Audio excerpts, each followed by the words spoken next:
बिस्मिल्लाहिर्रहमानिर्रहीम। Ejaz Nisar CEO club management house से आपको सलाम अर्ज़ करता है।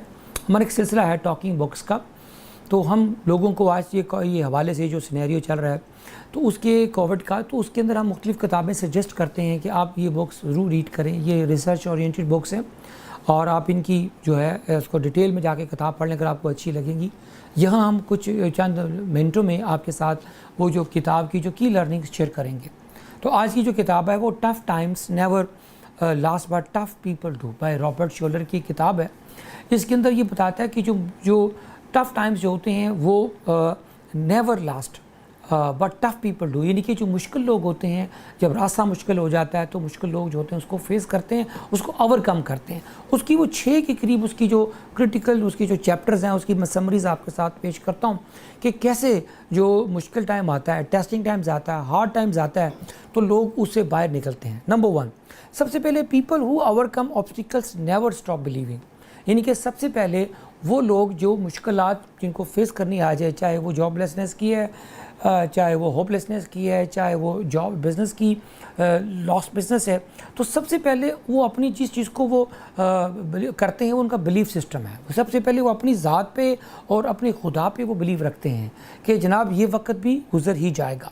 सेकंड की लर्निंग उसकी जो है वो है कि every problem has a limited life span, यानी कि हर प्रॉब्लम का जो स्पैन है लाइफ का वो लाइफ स्पैन वो थोड़ा है, मुख्तसर है, यानी कि इसका मतलब ये है कि ये वक्त भी गुज़र ही जाएगा। यानी कि मुश्किल वक्त जो होता है वो इट विल नेवर लास्ट, ये एक थोड़ा सा स्पैन है। इसके साथ हमें जो चीज़ हमें जो बचाती है वो हमारी परसिस्टेंस है, वो गिव अप करना नहीं है। जो बंदा गिव अप कर जाता है वो असल में फिर प्रॉब्लम्स में चला जाता है।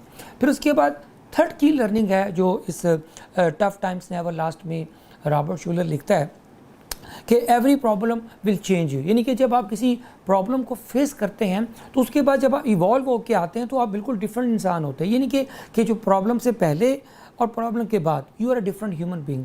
जैसे कोविड से पहले लोग कहते हैं कि अभी कोविड के बाद भी जो दुनिया होगी वो टोटली डिफरेंट होगी, अब न्यू नॉर्मल की बात हो रही है। तो अगर आप अपनी जो डायमेंशन है, आपका स्ट्रक्चर चेंज हो चुका होगा। हम स्कूल में थे तो हमारे टीचर हमें बताया करते थे ये जो बटरफ्लाइज होती हैं, जब ये लार्वा निकलता है, इसको प्रोसेस का नाम है मेटामॉर्फोसिस। तो उसके अंदर जब वो लार्वा जब वो सुराख से निकलता है तो बहुत बारीक होती है, वो बहुत पेन होती है, उसको बहुत प्रॉब्लम होती है। जब उसे बाहर निकलने की कोशिश करता है तो नेचर उसको हेल्प करती है कि उसके जो विंग्स होते हैं उसके ऊपर एक लिक्विड लगता है जो कि उसके परों को स्ट्रॉन्ग करता है। और वो जब आहिस्ता आहिस्ता जब ग्रो करके जब पूरी बटरफ्लाई की शेप इख्तियार कर लेती है तो वो जब उड़ती है तो नेचर कहते हैं कि अगर उसे पेन ना हो, अगर वो उसको ज़ोर ना लगाना पड़े और जो लिक्विड जो है वो निकल के उसकी झिल्ली जो उसको स्ट्रॉन्ग ना करे उसके विंग्स को, तो वो नहीं उड़ सकता।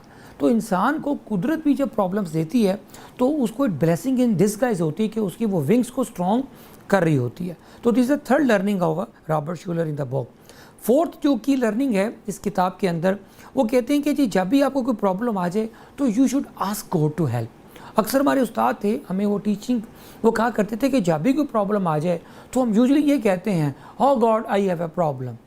हमारे उस्ताद ने हमें सिखाया कि नेवर से लाइक दिस। उन्होंने ये कहा कि ऑलवेज से हो problem I have a big God. तो आपको जब खुदा की जब बड़े होने पे यकीन हो कि खुदा इन्फिनिट है और सारे काम कर सकता है, वो कादिर मुतलिक है, तो आपका ये मसला कभी भी प्रॉब्लम आपको बड़ी तंग नहीं करेगी।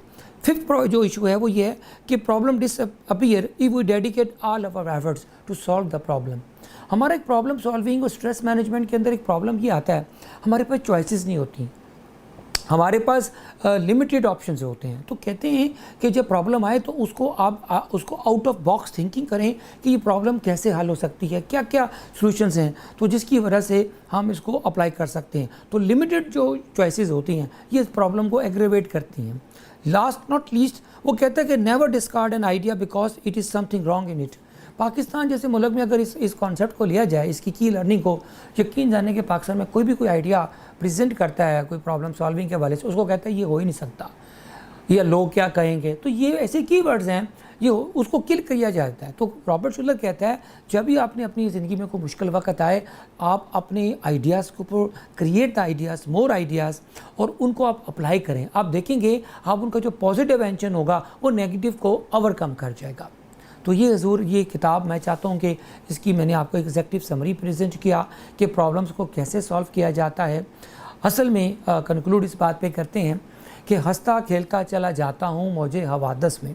एक बड़ा खूबसूरत उर्दू का ये शेर है, हंसता खेलता चला जाता हूँ मौजे हवादस में, अगर आसानियाँ हों तो ज़िंदगी दुश्वार हो जाए। नेक्स्ट टाइम मुलाकात होती है नई किताब के साथ। अल्लाह हाफ़िज़।